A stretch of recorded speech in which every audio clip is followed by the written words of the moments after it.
ठळक घडामोडी पाहण्यासाठी सबस्क्राईब करा आपल्या UTV मराठी वृत्तवाहिनीला. बेल आयकॉन दाबा आणि पहा आमचे व्हिडिओ सर्वात आधी आपल्या मोबाईल स्क्रीनवर. उल्हासनगर कॅम्प 4 येथील महादेव नगर आणि संतोष नगर यांच्या दरम्यान असलेल्या व्यावसायिक प्रशिक्षण केंद्राच्या ITI व्होकेशनल ट्रेनिंग सेंटर जागेवर प्रधानमंत्री आवास योजनेअंतर्गत सुमारे 1789 घरांचे बांधकाम प्रस्तावित आहे. ही योजना जाहीर करताना सत्ताधारी पक्षाकडून परिसरातील कोणतेही जुने घर पाडले जाणार नाही, असे आश्वासन देण्यात आले होते. मात्र, गेल्या आठवड्यात सुमारे 25 घरांना कारवाईसंदर्भात नोटिसा बजावण्यात आल्याने स्थानिक नागरिकांमध्ये चिंता आणि भीतीचे वातावरण निर्माण झाले आहे. याच पार्श्वभूमीवर महादेव नगरातील नागरिकांनी प्रदीप गरड, अशोक गरड, संतोष बंडेवर, हनुमान जाधव, जितू शिरसाठे, नाना मंडलिक, संदीप गरड, सुषेन मंडलिक आणि नाना कांबळे यांच्या मार्गदर्शनाखाली शिवसेनेचे सभागृह नेते व स्थानिक नगरसेवक अरुण आशान यांची भेट घेतली. यानंतर आज विठाई प्रतिष्ठान येथे नागरिकांची बैठक आयोजित करण्यात आली. या बैठकीला अरुण आशान, सचिन कदम, निलेश बोंबडे, सूरज कारकर, नितीन सपकाळ, निखिल पाटील, प्रदीप गोडसे, अमर जग्यासी यांच्यासह अन्य पदाधिकारी उपस्थित होते. बैठकीत नागरिकांना संबोधित करताना अरुण आशान यांनी ठाम शब्दांत आश्वासन दिले की महादेव नगरातील एकही घर पाडू देणार नाही, कोणत्याही नागरिकावर अन्याय होऊ देणार नाही. तसेच या संपूर्ण प्रकरणामागे आमच्या राजकीय विरोधकांचे षड्यंत्र आहे, मात्र त्यांना त्यात यश मिळणार नाही, असा आरोपही त्यांनी केला. या प्रभागामध्ये नवीन इतिहास घडवला आणि माझ्यासारख्या नवख्या माणसाला सकाळी तुमच्या परिचित होते, पण आम्ही सगळे नवीन नगरसेवक तुम्ही ते निवडून दिले. मी गरिबांचे कैवारी आहात आणि निवडून दिल्यानंतर या ठिकाणी कधी नव्हते वर्षोनवर्ष आपण धनुष्यबाण या चिन्हाला जे मतदान करत होतं ते चिन्ह तुम्ही कायम ठेवलं. आज या चिन्हाला घेऊन अरुण आशान तुमच्या दारात आलेला आहे. पुन्हा आपण त्या दिवशी माझ्या कार्यालयाला भेट दिली होती. काही लोकांना 7 तारखेला 8 तारखेला नोटीस आला म्हणून माझ्याकडे आले होते, परंतु आता शहर प्रमुखांनी सांगितल्याप्रमाणे की नोटीस का दिली, खरोखरच पंतप्रधान आवास योजना ही गरिबांना घरं देण्यासाठी आहे का गरिबांची घरं घेण्यासाठी? आज ह्या प्रभागातल्या लोकांना बेघर करायचं, मग कुठल्या लोकांना आणून इथे बसवायचं? मग तुम्ही कोणासाठी हा प्रकल्प राबवताय? मला असं वाटतं पंतप्रधान आवास योजना ज्यावेळी डिक्लेअर झाली त्याचं श्रेय खरं म्हटलं तर ते सेनेचं श्रेय होतं. खासदार साहेबांनी केंद्रामधनं ज्या युतीच्या सरकारने हे पंतप्रधान आवास योजना गरिबांकरता घर बांधण्याची योजना हे महाराष्ट्रात आणली, परंतु ह्या ठिकाणी असलेले जे मागचे नगरसेवक आहेत त्यांनी मला वाटतं बाईट दिली होती. मुर्दाबाद. आणि त्यांनी सांगितलं होतं की ही योजना येते, या योजनेचा एवढा लाभ होणार आहे. आपण जेव्हा एक योजना येते म्हणून सांगतो त्यावेळेस त्या तिथल्या लोकांचं गांभीर्य, त्या तिथल्या लोकांना राहणाऱ्या लोकांना भयभीत होता कामा नये. त्या लोकांची घरं जाणार नाहीत. त्या लोकांना याच पंतप्रधान आवास योजनेमध्ये सामावून घेतील का, किंवा त्यांचे असलेले घरही कायम राहतील का? पहिले याचा विचार करायला पाहिजे होता. गेल्या कित्येक वर्षापासून SRA स्कीम येणार, झोपडपट्टीतून बिल्डिंग उभा राहणार, मग ते गेल्यानंतर म्हाडाची स्कीम येणार, नंतर क्लस्टर मध्ये जाणार. या सगळ्या गोष्टी या ठिकाणी चालू असताना मी तुमच्या बाजूच्या प्रभागामध्ये भीम कॉलनीमध्ये राहणारा मी नगरसेवक, मी बाजूला तुम्हाला बघत होतो की बाबा भीम कॉलनीमध्ये असं काय येणार नाही, यांच्याकडे कसं काय सगळं येतंय. खरं म्हटलं तर झोपडपट्टी प्रभागातनं माझी आई 4 वेळा निवडून आली. त्या झोपडपट्टी प्रभागाचा कसा विकास केला, कसा कायात पलट केला हे तुम्ही सगळ्यांनी बघितलं, कारण तुम्ही इथे वर्षानुवर्षे इथे राहतायत. कित्येक लोकांचं परिवार ही दुसरी तिसरी पिढी इथे आहे आणि त्या दुसऱ्या तिसऱ्या पिढीने हे सगळं विकास होताना बघितलेलं आहे. आजच्या या गोष्टीचा खरं म्हटलं तर मला असं वाटलं नव्हतं की मला अशा काही मीटिंग मध्ये इथे यायला लागेल, परंतु ज्या दिवसापासून हा कोणी जो खेळ मांडलाय तो माणूस या खेळामध्ये सक्सेसफुल होणार नाही.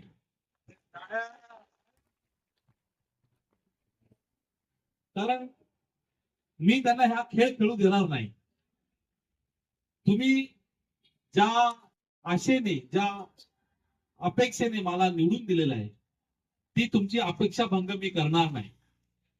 शहर प्रमुखांनी सांगितल्याप्रमाणे एकाची पण इथे वीट हलणार नाही. पण जो कोणी वीट हलवतोय त्याला मात्र आता हरवल्याशिवाय राहणार नाही.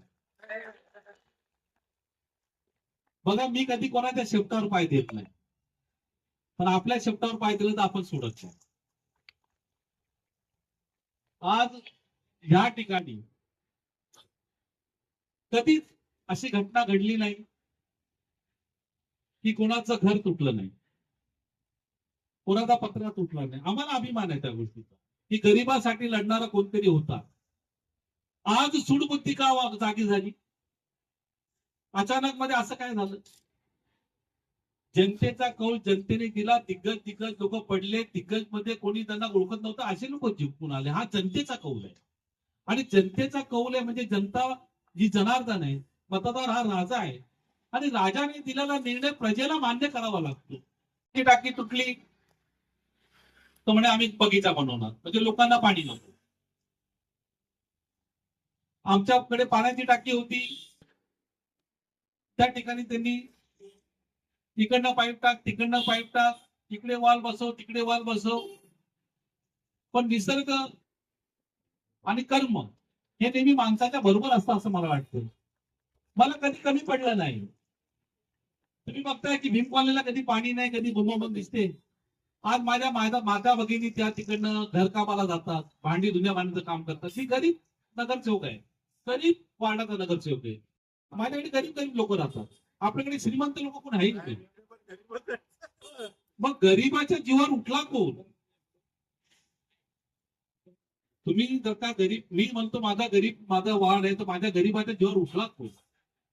अरुण आशाद आणि माझ्याबरोबर असलेले सगळे माझे चारही नगरसेवक, इंदिरा पाटील असू दे, सपकाळे असू दे, संगीता सपकाळे असू दे, किंवा अमर जग्यासी, काजल जग्यासी असू दे, आम्ही ज्या पद्धतीने या वार्डामध्ये काम करतोय, आम्हाला निवडून येऊन 6 महिने झाले.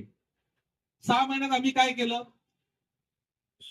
आम्ही गीता कॉलनीचा रस्ता बनवायला घेतला, आम्ही 30 सेक्शनचा रस्ता बनवला, आम्ही नवीन पाण्याची लाईन टाकली, टाकीचं काम फास्ट मध्ये करायला सांगितलं, या रोडचं काम अपूर्ण राहिलं होतं ते काम पूर्ण करायला घेतलं. कित्येक तरी दुसऱ्यापासून लाईन लागत नव्हती. का लागत नव्हती? रोड बनून किती दिवस झाले तुम्हाला माहिती, तुमच्या समोर घर आहे. लाईट लागत नव्हती. पाण्याची टंचाई आहे, कुठेतरी काहीतरी सांगायचं, पाण्याच्या वेळेस लाईट जाते. इथे नवीन प्रकार आहे, पाण्याच्या वेळेस लाईट जाते आणि मुद्दाम जाते. एमएससीबी ला विचारतात म्हणजे साहेब लाईट चालू आहे आणि पाण्याच्या वेळेस लाईट जाते. म्हणजे काही लोकांना अजून पटत नाहीये की आम्ही नाही होत म्हणून. त्यांना कोणाला माझ्या बरोबर लढायचं असेल त्यांनी माझ्या बरोबर लढावं. माझ्या जनतेला का त्रास द्यावा? मी आहे ना, माझा त्रास आहे तर तुम्ही मला बोला ना. तुम्ही मोठे असाल तर आम्हाला एखादी मारून घ्या, आमच्या लोकांची घरं का तोडता? त्या ठिकाणी पंतप्रधान आवास योजना जरी आली आणि त्याचं जरी इथे सगळं साम्राज्य पसरलं तरी पण माझ्या संतोष नगर, महादेव नगर मधला मी एकाही माणसाला बाहेर जाऊ देणार नाही. तुम्हाला मी त्या दिवशी सांगितलं होतं, माझ्या कार्यालयात जे आले त्यांना सांगितलं की तुम्ही घाबरू नका, तुम्ही घरी जाऊन बिंदास झोपा, तुम्हाला काय काळजी करायचं कारण नाही. या 20 तारखेच्या महासभेमध्ये मी तुमच्या सगळ्यांकरता महासभेमध्ये मी प्रशासनाला प्रश्न विचारणार आहे. पत्रकार महोदय इथे उपस्थित आहे, ते तुम्हाला पत्रकारितेच्या माध्यमातून, माझ्या संभाषणाच्या माध्यमातून तुम्हाला सांगतील की मी तुमच्याकरता काय प्रश्न उपस्थित केला. आणि ही विनाशकारी जर का पंतप्रधान आवास योजना जर का इथे येत असेल आणि माझ्या गरीब लोकांना जर का उद्ध्वस्त करत असेल तर जोपर्यंत मी आहे तोपर्यंत होऊ देणार नाही. आमच्या या ठिकाणी बाहेरनं लोकांनी येऊन राहावं, त्यांचं स्वागत आहे. या प्रभागामध्ये जो कोणी गरीब माणूस येईल इथे राहायला आवास योजनेच्या माध्यमातून त्याला न्याय मिळेल, पण असलेल्या माणसावर अन्याय हा मी होऊ देणार नाही. आज या ठिकाणी अजून काही ठिकाणी लोकांना नोटिसा भेटलेल्या आहेत असं मला माहित पडलं, बरोबर ना? सुरतनी मला सांगितलं की भाऊ सगळे लोक आज इकडे जमा होणार आहेत. गरडनी सांगितलं की भाऊ बघा हा असा कधी प्रसंग आला नाही. बोबडे रात्री मला फोन करून सांगतो की भाऊ बघा आपण निवडून आलो, काम करायचंय, आता नवीन काम चालू होणार आहे तर आपले घर तुटणार आहेत. मी म्हणून असं काही नाहीये. समजा घर तुटते तर त्याला घराच्या बदल्यात काय देणार आहात? आज आम्ही कल्याण अंबरनाथ रोडची दुकानं तोडली, त्या लोकांना एफएसआय दिला, ज्या ठिकाणी जागा होती त्यांना जागा दिली. आता जी शिल्लक दुकानं जी तुटणाऱ्या दुकानाच्या बदल्यामध्ये त्यांना आम्ही दुकान देणार आहोत. जेव्हा एखाद्याचं दुकान आम्ही देणार आहोत तर एखाद्याचा संसार आम्ही रस्त्यावर कसा आणून ठेवणार? त्याची पण सोय आम्हाला केली पाहिजे. त्या माणसाला पण आम्हाला न्याय दिला पाहिजे. आज वर्षोनवर्ष 4-4, 5-5 कुटुंब एकेका घरामध्ये राहत आहेत. खाली वर करून आपण आपलं आयुष्य घालवतोय. मुलगा झाला, मुलाचं लग्न झालं, नवीन संसार आला, वरती एक किचन, खाली एक किचन. आपण आपल्या असलेल्या आपल्या ऐपतीप्रमाणे आपण आपल्या ह्या ठिकाणी वास्तव्य करतो आणि कोणीतरी नोटीस देतं आणि सांगतं 7 दिवसामध्ये खाली करा. अरे 7 दिवसात खाली करायला काय तुमच्या बापाचा माल आहे? खाली करा. असं कसे खाली करा? मी अधिकाऱ्यांना त्या दिवशी तुम्ही गेल्यानंतर जाब विचारला, मी अतिरिक्त आयुक्तांना विचारला की तुम्ही पंतप्रधान आवास योजना नक्की कोणासाठी आणतात? याच्यामध्ये कोणाची मिलीभगत आहे का? आणि ह्या लोकांना बाहेर टाकून यांना कुठल्या आवास योजनेमध्ये पाठवणार आहात?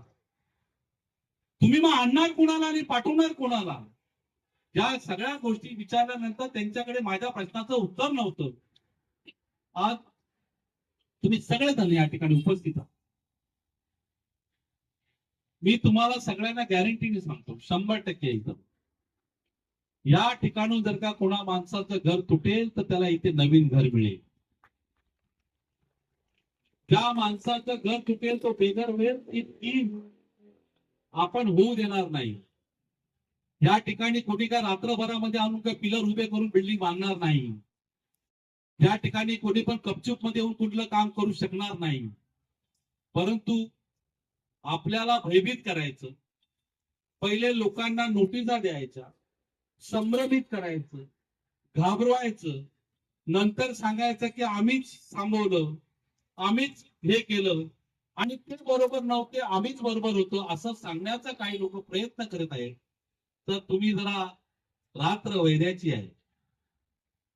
आपण म्हणतो ना रात्र ही वैद्याची असते, तर रात्र वैद्याची आहे. तर ह्यामध्ये कोण हे सगळं करताय हे तुम्हाला येत्या काळामध्ये दिसणार आहे. मी त्या दिवशी पण तुम्हाला सांगितलं तर आजही सांगतो, 20 तारखेच्या महासभेमध्ये सुद्धा हा प्रश्न मी घेतलेला आहे आणि 20 तारखेच्या महासभेमध्ये मी प्रशासनाला विचारणार आहे की आमच्या लोकांना नोटीस देऊन त्यांना बेघर करून पंतप्रधान आवास योजना करा असं कुठे केंद्राने किंवा शासनाने तुम्हाला सांगितलं असेल तर ते आम्हाला दाखवा. आमच्या लोकांची सोय झाल्याशिवाय माझ्या प्रभागातील एकाही कुटुंबाला मी बेघर करणार नाही, ही तुम्हाला मी ग्वाही देतो. ठळक घडामोडी पाहण्यासाठी सबस्क्राईब करा आपल्या UTV मराठी वृत्तवाहिनीला. बेल आयकॉन दाबा आणि पहा आमचे व्हिडिओ सर्वात आधी आपल्या मोबाईल स्क्रीनवर.